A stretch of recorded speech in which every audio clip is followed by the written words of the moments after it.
Some superheroes can move faster than the wind. The men in Apollo 10 reached a record-breaking speed of around 25,000 miles per hour when the shuttle re-entered the Earth's atmosphere in 1969. Wouldn't we save a lot of time to be able to move that fast? But what's the catch? Air is not empty. Elements like oxygen and nitrogen, even countless dust particles, make up the air around us. When we move past these things in the air, we're rubbing against them and creating a lot of friction, which results in heat. Just like rubbing your hands together warms them up, or rubbing two sticks together makes fire, the faster objects rub together, the more heat is generated. So, if we're running at 25,000 miles per hour, the heat from friction would burn our faces off. Blah. Even if we somehow withstood the heat, the sand and dirt in the air would still scrape us up with millions of tiny cuts all happening at the same time. Ever seen the front bumper or grill of a truck?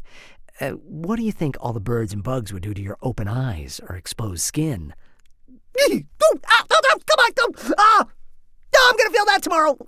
Okay, so you'll wear a mask to avoid destroying your face. But what about the people in buildings between you and your destination?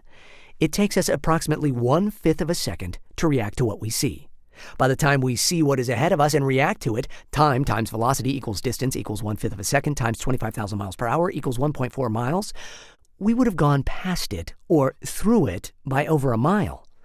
We're either going to kill ourselves by crashing into the nearest wall at super speed, or worse, if we're indestructible, we've essentially turned our bodies into missiles that destroy everything in our path. So, long-distance travel at 25,000 miles per hour would leave us burning up, covered in bugs, and leaves no time to react. What about short bursts to a location we can see with no obstacles in between? Okay, let's say a bullet is about to hit a beautiful damsel in distress. So our hero swoops in at super speed, grabs her, and carries her to safety. That sounds very romantic. But in reality, that girl will probably suffer more damage from the hero than the bullet if he moved her at super speed.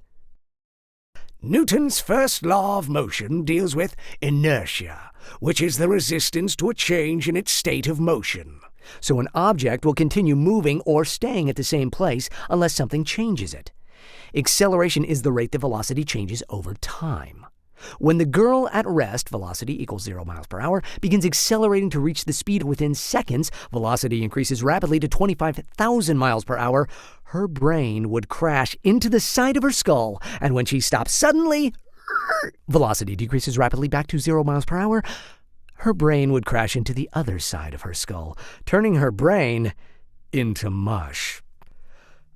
The brain is too fragile to handle the sudden movement. So is every part of her body, for that matter. Remember, it's not the speed that causes the damage because the astronauts survived Apollo 10. It's the acceleration or sudden stop that causes our internal organs to crash into the front of our bodies the way we move forward in a bus when the driver slams on the brakes.